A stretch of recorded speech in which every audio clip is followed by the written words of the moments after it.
A lot is going on in the world today, and we'll be talking about that here on Pod TV and seeing what's happening. And hopefully, folks will be joining us to join in this conversation and all along those lines. But like I said, there's definitely a lot taking place in the world, including the shooting at the press event over the weekend. And apparently, Iran is reportedly offering a proposal to end the war and reopen Hormuz. So, Iran reportedly proposes Hormuz Strait deal to U.S. and we'll see how that goes and everything. So there is a offer on the table to reopen the trade, but postpone nuclear talks. So they're offering to end that chokehold on the Strait of Hormuz. So we'll see if this goes on. They are seeking an end of the U.S. blockade. Officials are saying as well. North Korea opens museum to honor soldiers killed fighting for Russia. So North Korea's Kim Jong Un reaffirms his support for Russia and fighting a sacred war in Ukraine. North Korea and Russia pledged to deepen ties. Russia and North Korea have agreed to a long-term military cooperation. Pope Leo XIV meets with Archbishop of Canterbury, Dame Sarah Mullally, and a female Anglican leader prays with the Pope, signaling unity and recalling divide. So, Pope, Anglicans, and Catholics must continue working to overcome their differences. The Archbishop praises Pope's anti war comments during the Vatican visit. And the Pope and the first female Archbishop of Canterbury meet and pray together. So, that's something that was going on in the Vatican area.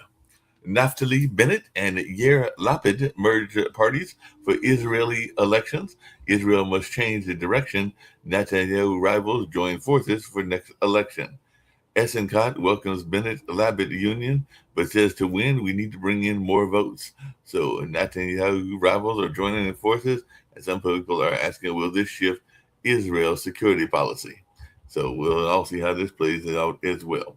And Palestinian authorities called local election in the Gaza community and the West Bank a success. Palestinian officials hailed the local elections in the Gaza community and the West Bank, elections without sovereignty, what Palestinians' local vote represents. Gaza set to hold the first local election in 2 decades, and it looks like it went well, or at least as well as might be expected. Mali's defense minister killed and attacked by Islamist insurgents. So Mali's defense minister Sadio Camara killed during a coordinated attacks. Mali attacks Russia's Africa Corps confirms withdrawal from Kidal. So defense chief is killed as jihadis and rebels seize town and military bases in Mali. So that is definitely something that is going on there as well. So there's a lot going on in the world as we love to talk about here on the network. 60 countries to meet on phasing out fossil fuels, but are excluding the U.S. Clean energy switch must not excuse to plunder indigenous land, says leaders. World's greenest countries eye drilling as fix for Iran crisis. The end of oil as fuel shocks cascade. 53 nations are gathering to plan a fossil fuel phase out. And Merz says U.S. humiliated and lacks strategy in Iran conflict. So clearly stronger. Germany's Merz says Iran humiliated U.S. in its war. And Germany's Merz says Iran is humiliating U.S. as those talks had stalled, but it does look like there might be some hope for the talks as well. So the German chancellor is basically saying that Trump is being humiliated in the Iran talks. Israeli strike kills 14 in Lebanon amid ongoing ceasefire. Israeli strike kills 14 in Lebanon as Israel warns residents to leave town beyond buffer zone. Israel issues forced evacuation orders for southern Lebanon in that escalation. IDF striking Hezbollah terror infrastructure in southern and eastern Lebanon. Ukraine marks 40 years since the Chernobyl nuclear disaster. Inside Chernobyl's shadow community, what a nuclear disaster looks like 40 years on. Pope Leo says those who wage war are thieves stealing away our peaceful future. So 40 years ago, a nuclear catastrophe at Chernobyl, and that's something that folks are still thinking about some 40 years later. China warns EU over proposed Made in Europe law. So China warns EU over Made in Europe plans and vows countermeasures. Beijing plans EU's plan Beijing pans EU's plans to supercharge industries. EU Act poses serious investment barriers, is what the Chinese Commerce Ministry is saying. And global military spending rose 2.9% in 2025 Military spending surges in Europe and Asia, pushing the world to levels not seen in 16 years. And SIPRI reports record arms spending again. So global military spending has risen 2.9% despite U.S. decline over the Ukraine freeze. So Europe's rearmament push drives global military spending to a record 2.9 trillion despite the U.S. pullback. And the IRGC commandos board two container ships near the Strait of Hormuz earlier today. Iran seizes vessels in Strait of Hormuz, defying U.S. naval superiority. So that was reported some 3 days ago. The Strait of Hormuz under pressure, asymmetric naval war, and signs of elite fragmentation in Iran. So there's still confusion going on there, and who knows, maybe we'll have a break in that in the very near future. Russia sends 3 tons of supplies to the ISS in high stakes orbital resupply. So Progress 95 cargo craft launches to resupply station crew, and Russia launches 3 tons of cargo to the International Space Station from Kazakhstan. So Russia has launched their Progress MS-34 cargo spaceship to ISS, the International Space Station. And a bomb attack on Columbia Highway kills 19 ahead of their elections. Columbia offers a record $1.4 million reward for rebel it blames for deadly bomb attack. Explosive device kills 20 and injures dozens on a bus in southwestern Columbia as violence persists. The bomb blast on Columbia Highway leaves at least 20 dead ahead of the May elections. And magnitude 6.2 earthquake shakes part of northern Japan. And definitely that's something that people are talking about as well. And Syria begins the first public trial of a former Assad regime official. So that's something that people are talking about as well, is these talks going on in that area. Assad's cousin called himself God. Now he's in a cage and on trial. Syria puts first Assad area official on trial in Damascus. Syria began the first trial for the ousted Assad allies. So that's something that folks are talking about as well.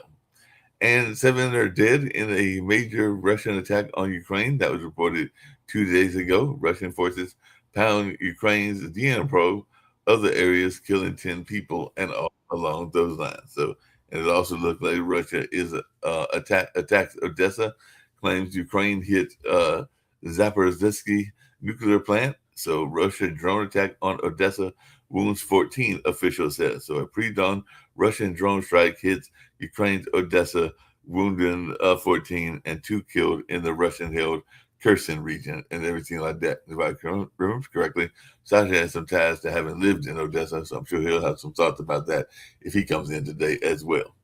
Japan deploys hundreds of firefighters as wildfires rage in the north. Wildfire breaks out in northeastern Japan's Fukushima prefecture. And after the tsunami, a wildfire, one Japanese firefighter's tails was being reported on Yahoo and everything like that. Chad water wheel dispute escalates, leaving at least 42 dead. So that's something going on the African continent. And European Seagull Screeching Championship held in Belgium. One person in BBC was saying they want to be the best seagull screecher in Europe. And I was watching something else where they were having a scream contest. And I think that was somewhere in the United States and everything like that. And also hearing about this great art festival in Lake City, South Carolina. It's apparently been going on for a while and is supported by a major well-to-do individual and everything like that. And I think that closes this coming Saturday and everything along those lines. But yeah, seagull imitators are competing for best screech at 6 European Championship. By the way, there was also an article, I think that was on 60 Minutes, on how much pigeon racing can also be a major sport as well. And even people stealing prize pigeons and all along those lines. Competitors flock to the 6th Seagull Screeching Championship as Europe's strangest contest returns. So Meta Joy for Chesterfield's own Seagull Bay or Seagull Boy in Eurogull Screeching Championship. So that's something going on as well.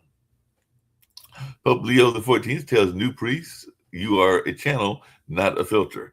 Pope Leo, the new priest, keep the church doors open. Don't be an obstacle. And so that's something he was reporting as well. And like I said, that was an article in 60 Minutes, and it's even here on Yahoo News and other places about the pigeon mafia.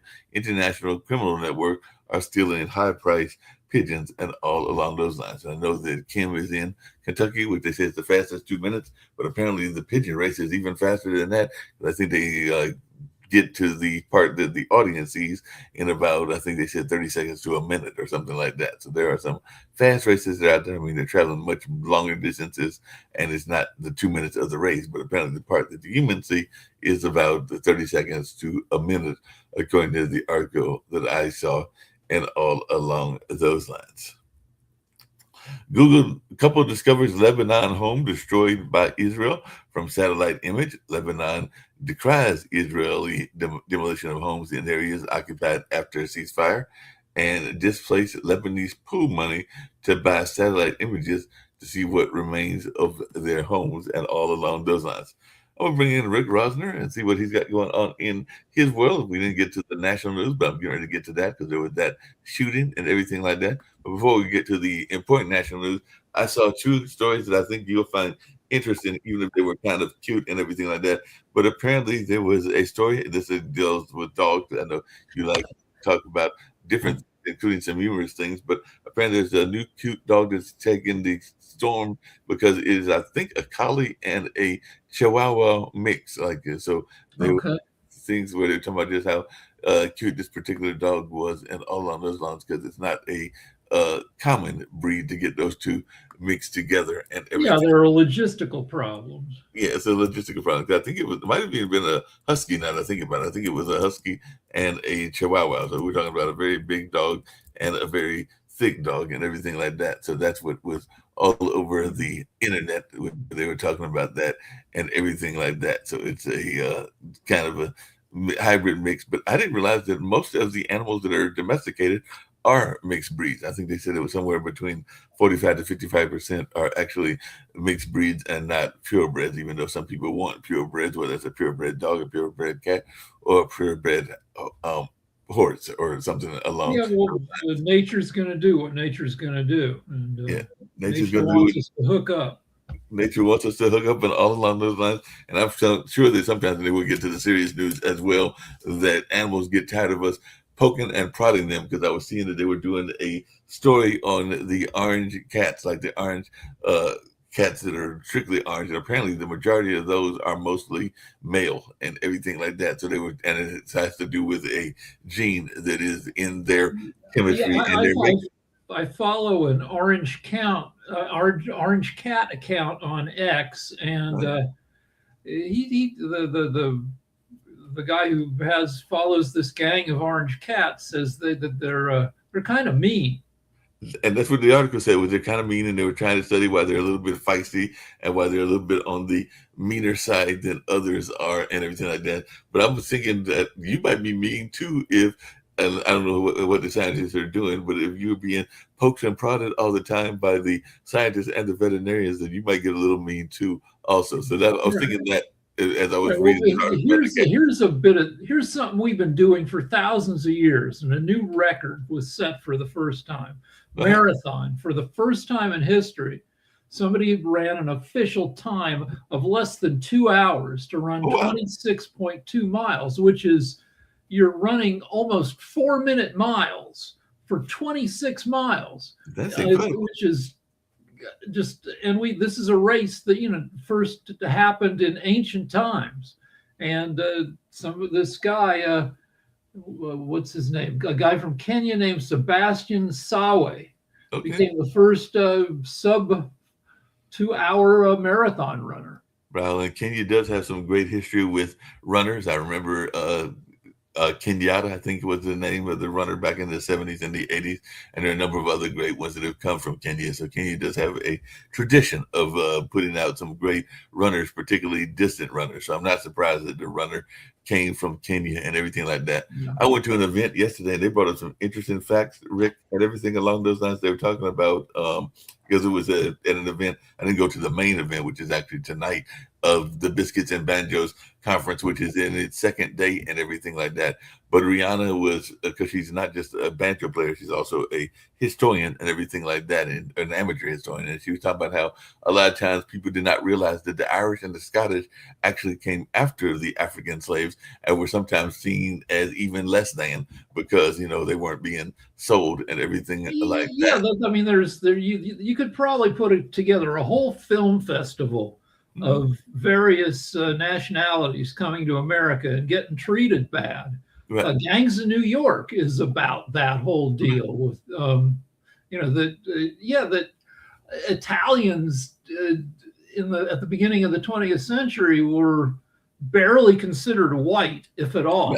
Right. And there's a whole history of racism and IQ testing, and that at the beginning of the century they used IQ tests to scientifically prove that Southern Europeans, darker Europeans like Italians, weren't as smart as blonde or Northern Europeans. Of course, it's all garbage.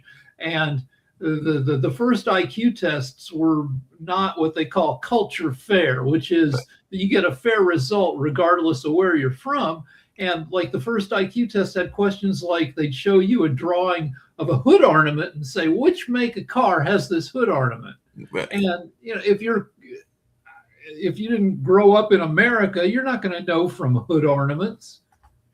Yeah, that's very true. You're not going to know from a hood ornament from one sort or another. So yeah, that was definitely some unfair things and everything like that. She actually made the point, Rihanna did, of it being more about less, and I think we've even brought it up in this show and in this network, about less about race and more about class, because she was saying about the race and class warfare, and she's not a big fan of the current administration. I'll get to that story as well, because she was talking about the person she was doing this particular discussion with, because I went to discussions versus the concert, which is today and everything like that. And the person she was doing the discussion with was author. I forget whether she was from one of our Southeastern schools and everything like that. But they were just talking about how a lot of times that's what I'm going to say. She made the joke that her friend made the joke that she gets to do a lot of her research at the Library of Congress, and she was like, which apparently is open from 9 to 5, I think Monday through Friday or something like that. And she was like, hey, and that's when Rihanna said, for now, which was kind of a crack on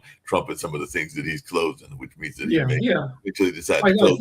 Trump is trying to. There's a black lady that runs the Library of Congress, and he's either fired her or is trying to fire her. Right. But the IQ testing thing that had very real and terrible implications. That in the 1920s, they used this to determine immigration quotas. And this led to a boatload of Jews being sent back to Germany in the 1930s, where almost all of them were slaughtered by Hitler. And in fact, Hitler looked at U.S. policies, racial policies, in the early 20th century. He liked them, and he based some of his terrible policies on America's policies. Yeah, I'm sure he based some of that on those policies and everything like that. The other panel discussion I went to was about farming, and I did not realize that at one time when there was like some ridiculous amount of farms. I think the person said it might have been like, I can't remember. I know there's two different zeros. I think it was either 50,000 or 500,000, but it was dropped drastically to like 1,500 now. So it was basically talking about the loss of small farms and all along those lines, and how that's been a serious problem. And he was encouraging people to buy local and to buy from their farmers. Small farms are under siege unless you set your farm up to, if you're trying to sell to the general market, like a general commodity, fruits, vegetables, meat, unless you've got an artisanal setup where you're selling at a premium at farmers markets, you're kind of screwed, because you're at the whims of giant purchasers and near monopolies. Like for meat, there are four big companies that determine how much you're going to get for your meat. And this kind of pressure, this near monopoly pressure, drives, farms are going out of business, small farms, at the highest rate in history. Farmer suicides are triple the suicide rate of the whole population. It's been a terrible time for farmers, and Trump is no help. Not gonna And this embargo, not this embargo, this blockade of Hormuz is this is the time when you're planting crops, or at least last month was, and you can't afford your fertilizer. Can't afford the fertilizer because they depend on diesel to get from point A to point B and everything I like think that. this marks a month. I think this marks a solid month of gas nationwide average being over $4 a gallon.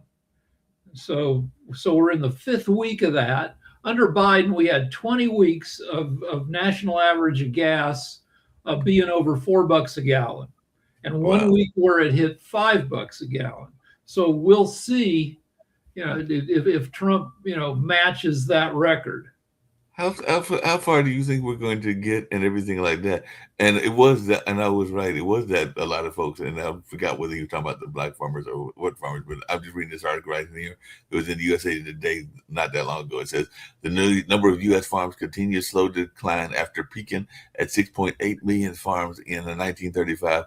The number of U.S. farms fell sharply until the early 1970s, and rapidly falling farm numbers during the earlier period reflected growing productivity in agriculture and increased non-farm employment opportunities. Since 1982, the number of U.S. farms has continued to decline. Right. I just pulled it up. So 6.8 million in the 1930s, when the population was only 1/3 of what it is now. Now we're down to 1.88 million farms in the U.S. So the number of farms per capita is roughly, 1/10 what it was in the 1930s.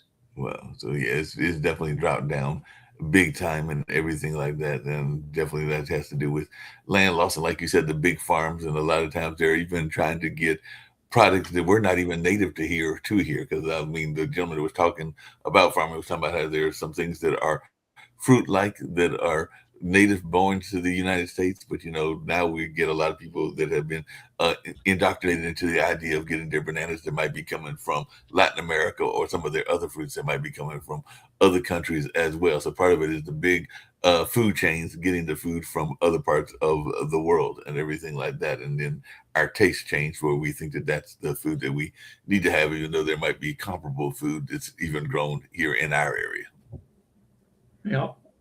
Yeah, 100 years ago, bananas were fancy foods that that were a rarity, and then the banana monopoly, the banana cartel, I guess, got all into South America and messed with their politics. That's where you get the phrase "banana republic," because the banana companies got it. They tried to install friendly dictators in banana growing countries.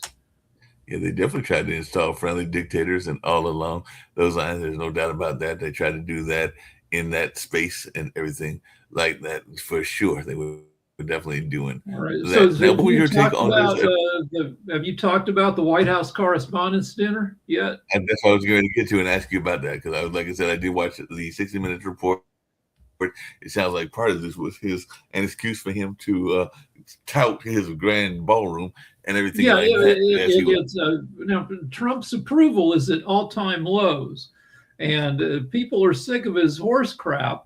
And we'll see. He should get a little bit of bump in popularity for surviving yet another assassination attempt.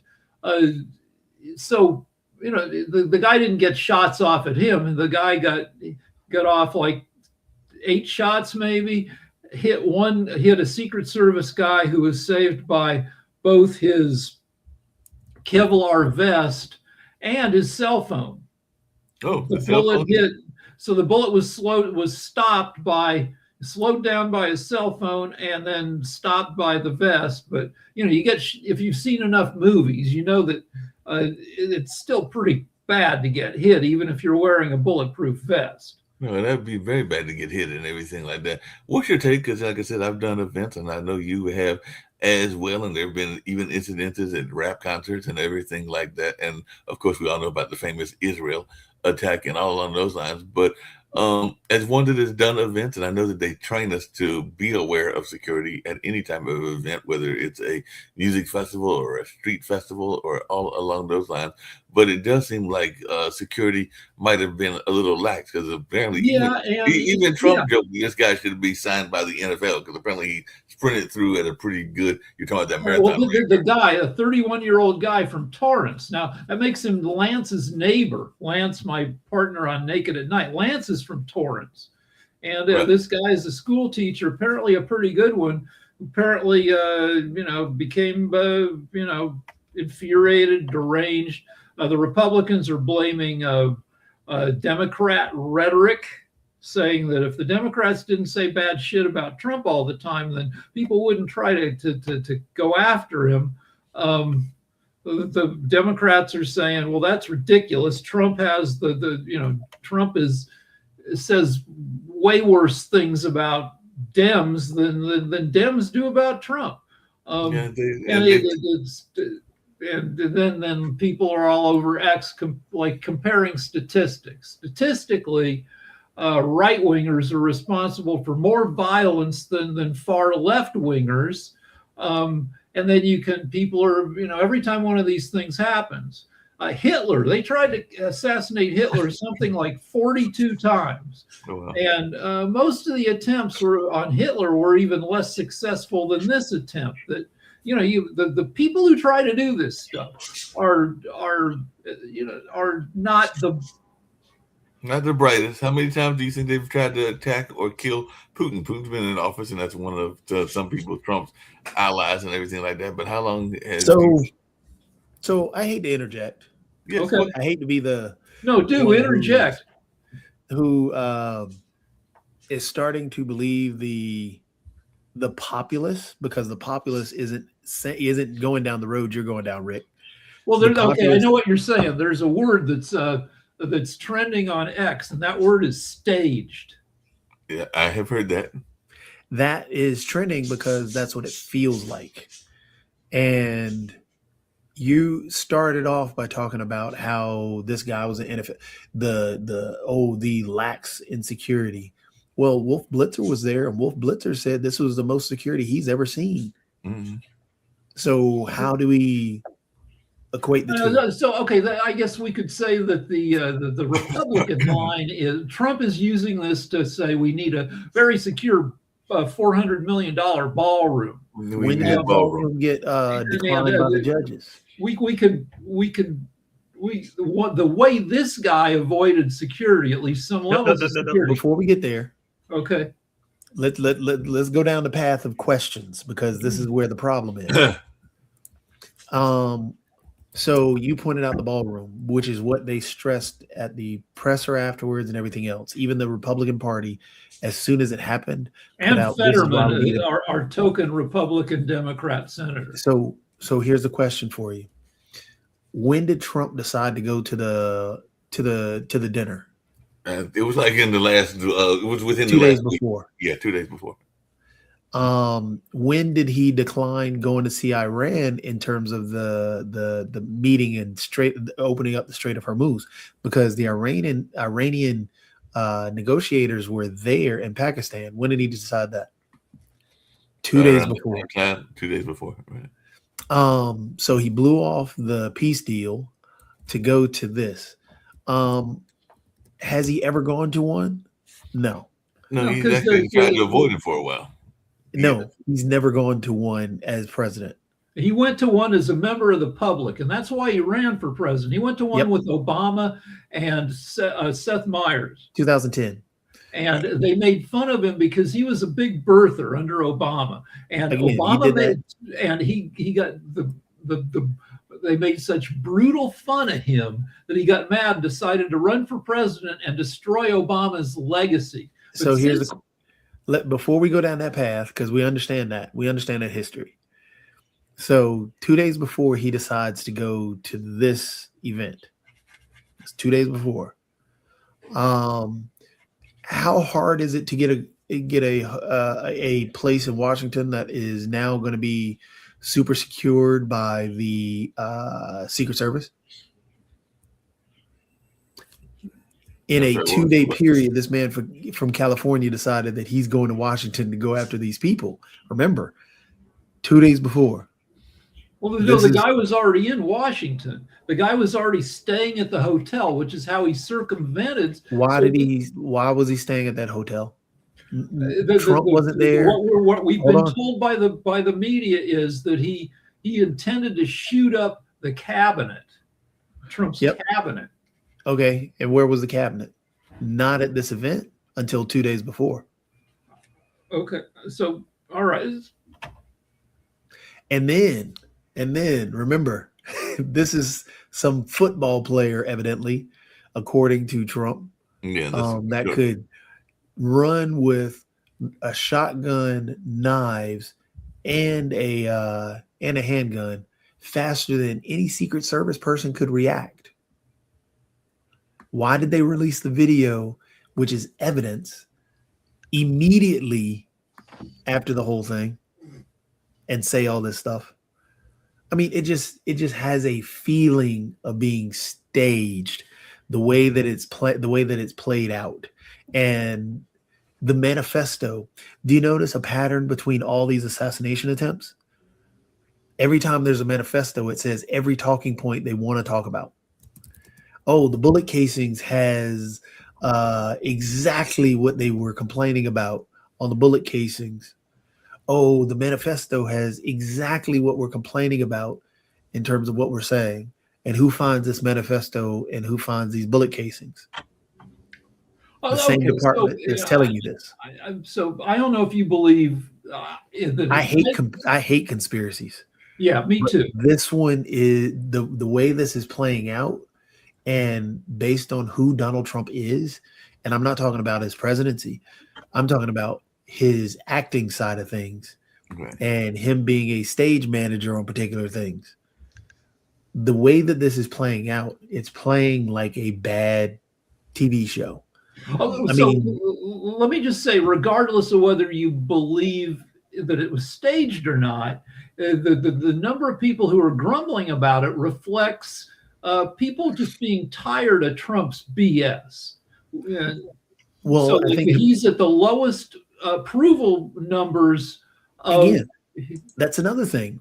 Why do these things always tend to happen when he's at his lowest approval ratings? Well, because he tends to always be at it, because he's on this downslope. So wherever. Listen to what I'm saying, Rick. He's always been on a downslope. But why is it when he needs a bump? For example, we went after Kamala Harris over and over. She's a bad candidate, blah, blah, blah, blah, blah. She was winning in the polls. He was down. And then what happened? Yeah, Butler, where he the guy. And then when that started to tail off, what happened after that? It's the other shooting, the one we supposedly. So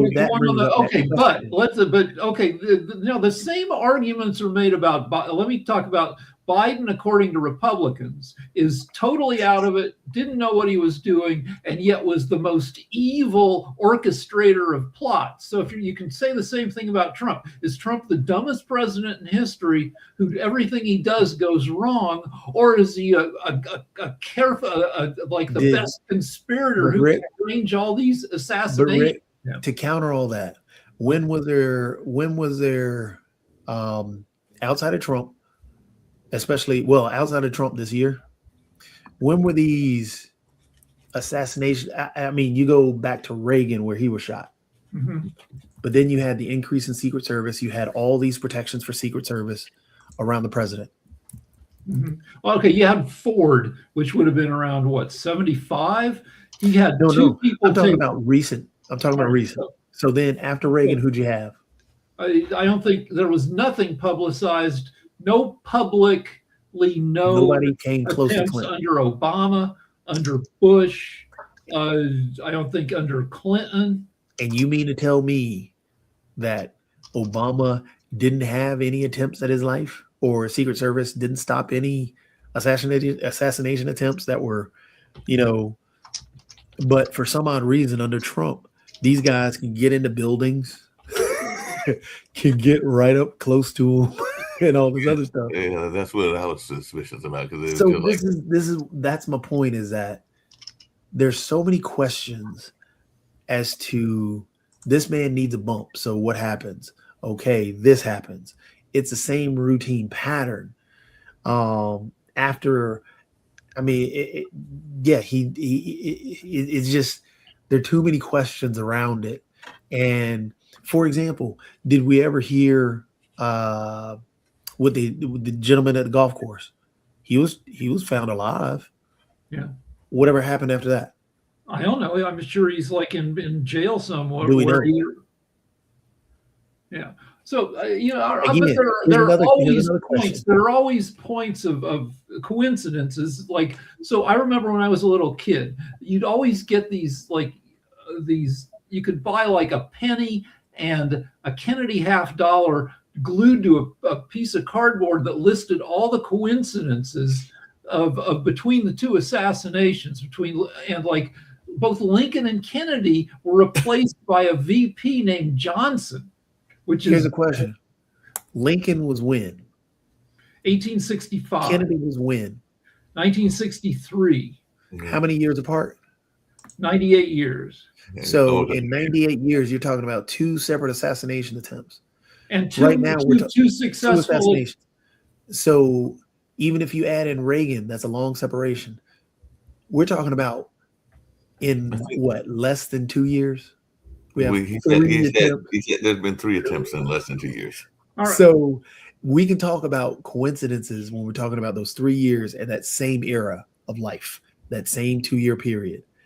How many coincidences must there be before it's a pattern? Well, not only that pattern, but I looked it up. There were 11 known plots or attempts against Obama, either when he was a candidate or while he was president. So there were a bunch. They just weren't as they weren't as reported so on. And that goes into the idea of, so you got all these assassination attempts against other people. Kamala Harris had assassination attempts, but the only ones that are almost successful are when it comes to Trump, when his poll numbers are low. Well, not only that, but he did his other thing that he loves to do, because I did watch the interview and everything like that, which is he tried to, hold on a second, he tried to attack the press, because I forgot, I think it was Nora. We know that, but go back to these coincidences. So a few days before him deciding to go to the White House dinner or the press dinner, what happened a few days before? I don't know what, the failure of any kind of peace talks with not even the peace talks, because he's not even really trying on that. What I'm talking about is what happened was the courts told him he couldn't build his ballroom. Right. And he's using this as the reason because he's saying he's saying 2 things. One, he wants the ballroom built even quicker, and that he wants the press corps to go ahead and do this event that they do. Well, let's hear from Sasha. It's a coincidence that the courts declined the ball and told him he couldn't build a ballroom. It's a coincidence that he decided a few days later to go to this thing, and it's a coincidence that, hey, there's a shooting attempt to say now, hey, look, we need the ballroom. So I was up in your country for a very brief time last week, Sasha. Very nice up there. Though I saw a coyote wandering the runway at the Vancouver airport. You got airport coyotes. Mm-hmm. But so why hasn't any? Are there assassination attempts on Putin? Or is he? Because Putin cannot benefit from these attempts anyway, like Trump can. Because Trump, if you'll take position that it was inside job, and everything what he was saying after this, I mean, the man's supposed to be shaken. He has to take some time off or so. No, he goes in. This is why we need ballroom. People demanding to have a ballroom. You idiot, you were just about to be shot for good, and now you're talking about the ballroom. That's an unspeakable idiocy. And I don't know how it will help him with Iran negotiations, because they can take position. Look, people of your own country hate you and try to kill you every month or so. So why do we need to negotiate with you altogether? So I really don't know what's behind this momentum ballroom. The ballroom, he's fixated on the ballroom. This is really sick, really. Yeah. You know, Iran has already put out some songs about the whole thing. They've been Those, putting those out diss Lego tracks. songs, those Lego songs are hilarious, and I knew that they would do a song about it at some point or another.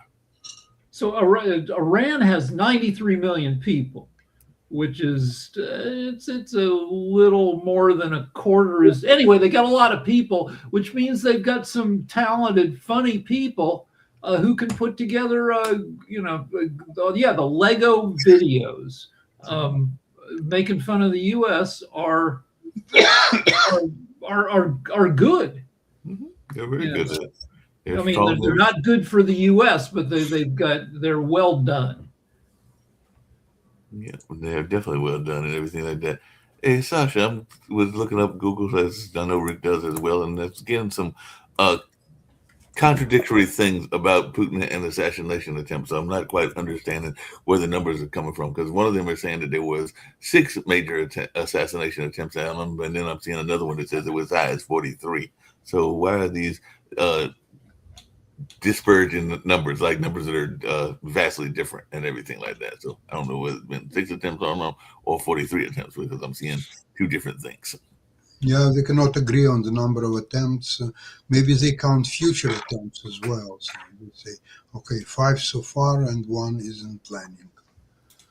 Maybe that's it, and everybody's got another 20 that are in the plans, because one of the things said 43 attempts have been on Putin and all along those lines. What was your take on this attack on Trump when it took place? And I was reading another article where, to your point, Jacoby, about it being staged, there was a gentleman, I think he was in Rick's line of the job and everything like that. I mean, he was in the world of entertainment, as is Trump and everything. And apparently he's been now known as the salad man, because he was not even going to duck for cover. And even Trump in that interview was saying that he was told to crawl or go down on his feet to avoid cover. But this particular, I think he might be an agent, was basically like having some issues with things in his life around health and other things. So he was basically just munching on his salad during the whole time and everything like that. So he was like, I'm not going to do this, and was apparently observing what was going on, which kind of lends to the thing of it being staged if somebody is not going to be that concerned. Some people are cool. I was on a plane that had a rough landing coming into Denver, because you get unstable air. Right. And everybody on the flight was crying except my brother. And after we landed, I'm like, why weren't you crying? Why? He goes, I'm not going to die uncool. That might be what Michael Glantz, and he was an agent. I just saw that he was an agent and a correspondent, but he said there was no way he was going to hit the deck like everybody else, even though he heard the gunfire. And in an interview on Sunday, he said, I'm a New Yorker. We live with sirens and activity happening all the time. I wasn't scared. There are hundreds of Secret Service agents hurtling themselves over tables and chairs to watch. So that split scene was captured on CNN, and footage of Mr. Glantz quickly went viral, where he was dubbed the salad man. A lot of people said, why didn't you get on the floor? Everybody else at your table in the room was on the floor. We should bring up another. So immediately after the incident, Trump sits down for an interview with Norah O'Donnell, I think. It was Norah O'Donnell. That's the interview. And he spontaneously said, not as a direct response to any question, he says, I'm not a pedophile. I'm not a rapist. No, she made a statement about the manifesto, and the manifesto says that that's what he is. So the manifesto. No, you got it wrong. The manifesto did not. She read words. It didn't say anything about him. Well, it didn't say his name or anything. It said she read the quote from the manifesto. The manifesto said that I don't want to deal with pedophiles and all this other stuff. Right. And he said, I'm not. And Trump jumped in, as Rick said. Right. And so, the old saying, a hit dog will holler. Right. So he, again, it didn't reference him. It didn't say his name. He took it as, hey, you're calling me a pedophile. Right. Well, like I said, he did that with a couple of things. So like I said, he also made, as he oftentimes does, as you said, Jacoby, he made that crack about how she's an evil and bad person because she asked the question around the manifesto, which is what any good journalist would do anyway, and everything like that. And he tried to make it a crack on journalism in general and her in specific and her network even more specifically. So some people have noted that when we're talking about this stuff, which we have to, it's big news, we're not talking about the Epstein files. Mm-hmm. Yep. And he alluded to the Epstein files in that answer. He even alluded to the Epstein files in that particular answer, if you remember, Jacoby, because he said that he's not a pedophile, and then he also tried to make it seem as if the people from the other side were the ones that were hanging out on Epstein Island, because he was like, I wasn't hanging out with him, but those people on the other side. You knew that he was referencing the Clintons and other people, but he didn't say them by name, but he was trying to make it seem as if the Democrats were the ones that were on the island, not necessarily he and his crowd. Again, a hit dog will holler. Right. That was definitely the case. So I just found this tweet on X, which it's referencing a story where the tweeter says would have never happened if he had a ballroom. And the story is, the headline is, teen masturbates 56 times, dies of heart attack. Huh? So okay, that was a separate story and everything like that. I don't know if it's a real story either. I don't know. It can't be a real story. How would they know how many times a teen is? But probably one of them New York Post or one of those other sensational magazine stories, and all along those lines could be that. I want to come back to the salad guy just for a minute, because I've had friends that have been this way, and you've talked about it on your show, Nick, and not Nick, Rick, and everything along those lines. But some people are more germaphobes than others and everything like that. So apparently this guy was saying that part of the reason he didn't get on the floor is because he has a bad back, which is a legitimate reason. And also he's a hygiene freak. So there's no way he's getting his dirty. So the guy who sat there eating his salad didn't get down because he was more afraid of floor germs? Floor germs. That's what he said. He says, I'm a hygiene freak. I can understand that. This morning, I stepped in poop in bare feet. We've got a senior dog who sometimes doesn't make it to the outside. And I found out with my feet this morning. Yes, that's what he's claiming, that it was. And apparently he's now reposting a tirade. We know that Trump loves his tirades and everything like that. So he is launched a tirade against Chinese and Indian immigrants. So what is our take on that? He was already going after the Latin American immigrants, but I guess he's gone on a tirade against these Asian immigrants now, because China and India would definitely be Asian countries. So is this going to be his new target? Because that is the people that are running a lot of the AI and a lot of the businesses that are what people are trying to be fearful of for whatever reasons and everything like that. So is he going to launch and try to get his MAGA folks to go even stronger against the agents? I mean, they went strong against them during COVID, but it sounds like this might be a new attempt to. When I was a little kid in the Southwest, you used to be able to buy Mexican jumping beans. Mm-hmm. They were these little beans, which were really pods that had a little teeny worm inside that would bash itself against the side of the pod to try to break out of it. It's like trying to get out of an egg. So these beans would jump around. And that's Trump's brain. Just Trump at random bashes against anything. Or it's like that Jim Morrison lyric from The Doors. His brain is twitching like a toad. Some things Trump does strategically, and some things Trump just does out of random boredom or anger or whatever. So speaking of random boredom and everything, another interesting article that I just saw recently is we all know about Kennedy, and we've got, of course, Dr. Patman's show and everything like that. But apparently some of the anti-vaxxers and even some of the people that are in that camp are starting to cool against Trump and everything like that. So even though they've got a anti-vaxxer in office, that being Robert Kennedy, apparently some of the people that were in this whole notion of making America healthy again are cooling on the idea of Trump. So it's kind of like the Margaret Taylor Greene syndrome. Kennedy and Trump are trying to get legislation passed that stops people from being able to sue, I think, Monsanto over the Mhm. weed killer Roundup, which has been implicated, though not conclusively, in causing, I think, the kind of cancer, non-Hodgkin's lymphoma, possibly.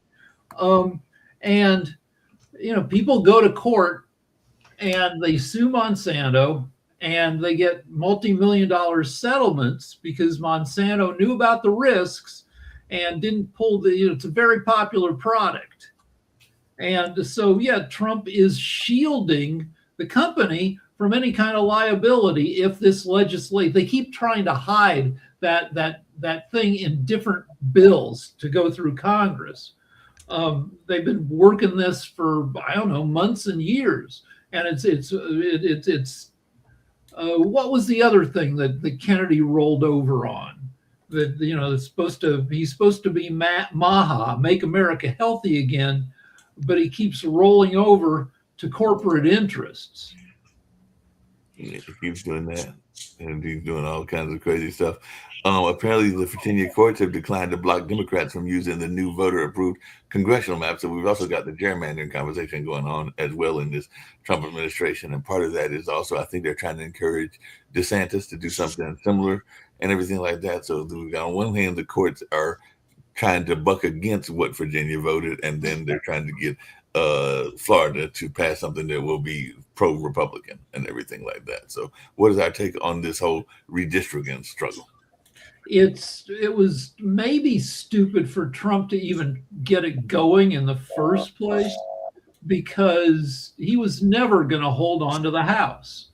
Right now, Dems have on a generic ballot where they ask people, would you rather vote for a Dem or a Republican for the House of Representatives? And Dems have a 5.6% lead among among all voters, which isn't as strong as it has been historically for a president with approval this low, but it's still strong enough that the Republicans basically have zero chance and have pretty much always had zero chance to hold on to the House.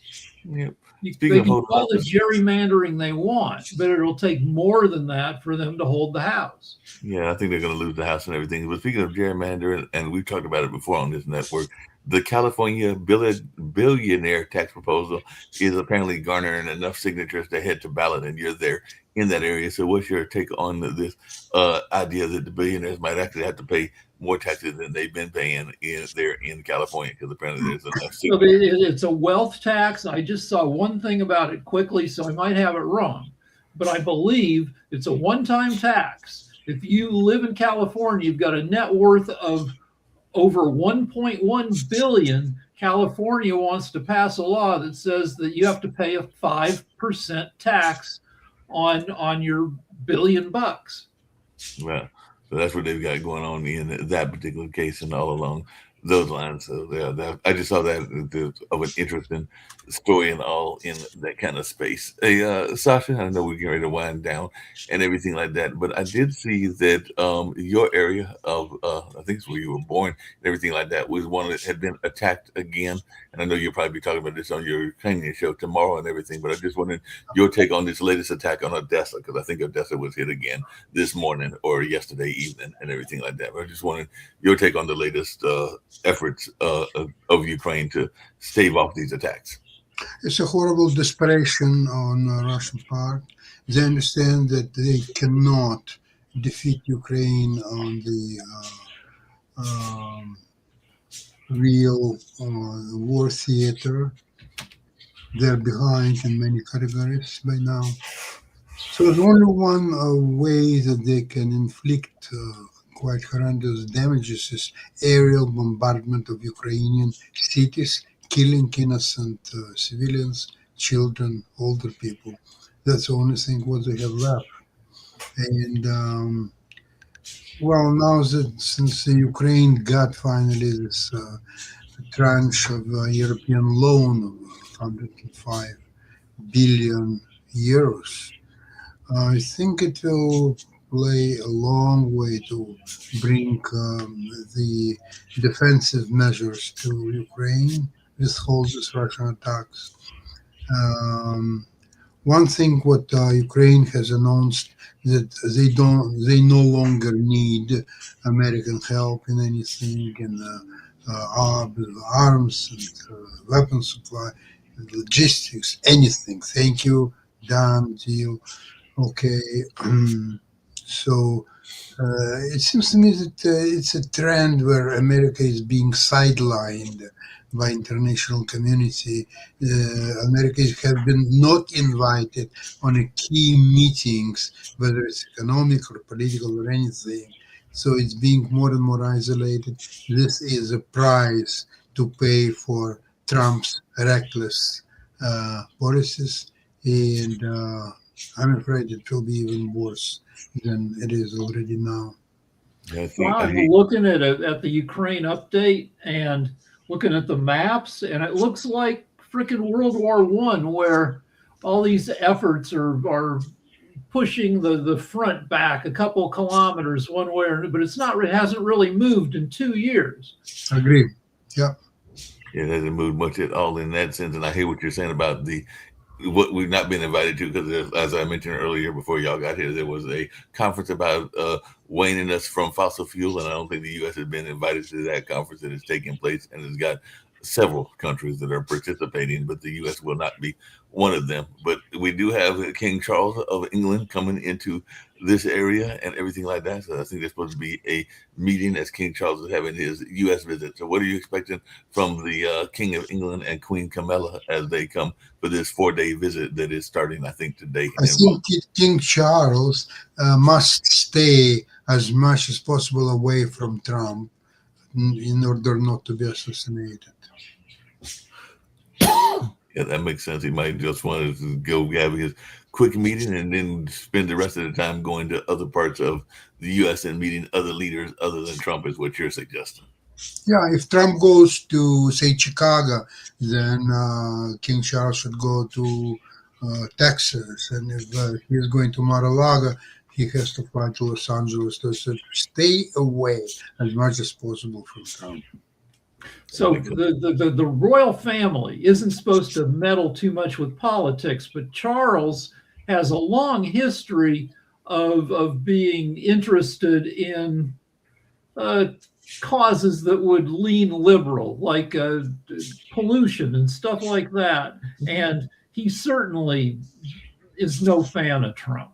Well, there's a lot of people that aren't fans of Trump. I mentioned earlier before y'all got here that the Pope and the Archbishop of Canterbury got together, and neither one of them are fans of Trump or of war. So they were definitely not saying positive things about Trump's policies, whether that was the lady that is the Archbishop or whether that is the current Pope. So it seems like he's making a lot of enemies, including enemies from the religious community and everything like that. So it's just with everything with Trump, it's always a wait and see thing where Trump says or does something that strikes most people as being jackassery.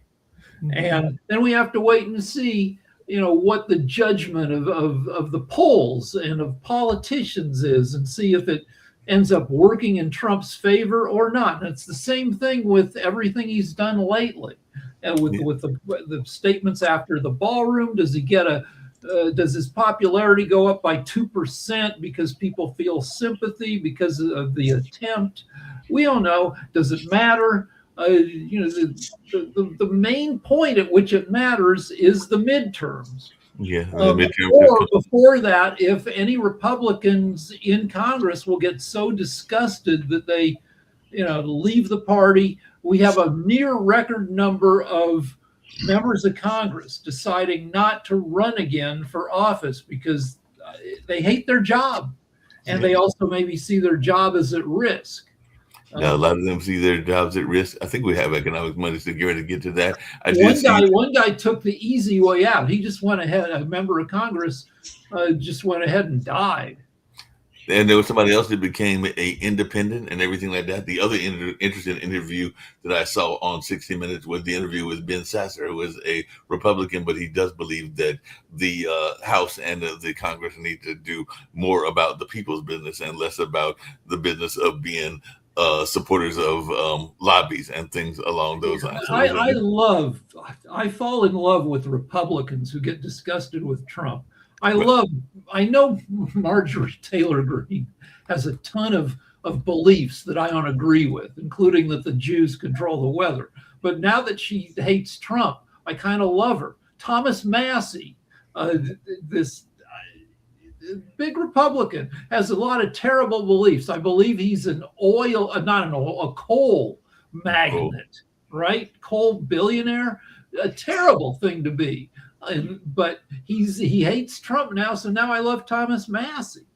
Yeah, that makes sense and everything. It just told me as I get ready to get out of here. The other thing that I saw, and I was telling Rick this earlier when I went to this part of the 2-day biscuit and banjos, and they had some panels and everything along those lines with some interesting facts that I had not thought about that even Sasha might find interesting. But apparently, roughly 20 to 25% of the folks that came over from slavery during the Middle Passage and everything like that were actually Muslim. So we had a greater Muslim population than we actually give credit to because of the fact that there was a lot of Arabic slave traders and they were coming from Arabic countries, even in Africa. And the other thing that this gentleman brought up, which was an interesting fact, was this notion that everybody has the Sally Struthers view of Africa, which is that it is this very poor continent, and it's like 54 countries, and yes, some of them are poor, like Ethiopia and maybe even Somalia, but there are a lot of them that have a decent amount of wealth, like Ghana and others in Nigeria. So there's this notion that they are all uniformly poor, which he would call it like that Sally Struthers belief in the we are the world belief, because there's this thought that we were getting to save all of Africa, when it was really designated to Ethiopia when they were doing that we are the world song. Actually, MAGA could be seen as make Africa great again, right? That could be that too. It could be make Africa great again, or we could have MEGA, which would be make Europe great again and everything like that. So there are different names that could be out there, make Asia great again, so we can make the whole world great again, which is what we probably need to be working on, is making the world. Africa will be, the second half of this century, Africa will be an economic powerhouse. It'll be the only continent where the population is still increasing. Yeah. Every other, Europe in decline, Asia, South America, North America, we're all making not as many babies. And Africa, there are some countries over there that are a mess, and there are some countries that pretty much have their act together. And, you mentioned Nigeria. Nigeria is a huge economic powerhouse within Africa. It's an economic powerhouse, but I did not get to that story. They're having a major political situation as well and everything like that. And I might get to that either on World Edition or World Politics tomorrow. But I've been reading stories where there's some major political news coming out of Nigeria that is not pleasant. It has to do with like some government takeovers and things along those lines. But I'll try to get more information about that, and I may bring that up on future editions. Might even try to get Mike, that used to be on the network, and other people connected to Nigeria to come in and share what's going on. But I do know that there is some political turmoil that's going on in Nigeria recently. Okay. And on that, we're going to get out of here. We got economics, I believe, and if that's the case, I'll jump over there, and hopefully Nick has sent y'all the clip and everything like that. But I'm not sure because I haven't looked over there. But if that's the case, we'll see you over there. Otherwise, I'll definitely be over at the Timeshare show because she have already assigned me to be over there for that. So we've got other shows coming up on the network, and I'll catch you gentlemen later on.